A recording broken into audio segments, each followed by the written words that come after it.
భవనాన్ని ఇచ్చుకొచ్చి గదిలో మార్చి మళ్ళీ కట్టారో ఏమో మాయజాలము తెలుసు మంత్రకారడి తెలుసు రెంటి కన్న ఇది ఇంకోటేమో నీలాకాశం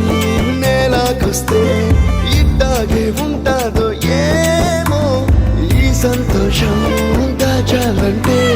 హృదయాలు ఓ వంద కావాలేమో ఇంతందంగా ఉంటుందా ఈ లోకం ఇన్నాళ్ళు ఈ మనసుకి తెలియాలేదే పాపం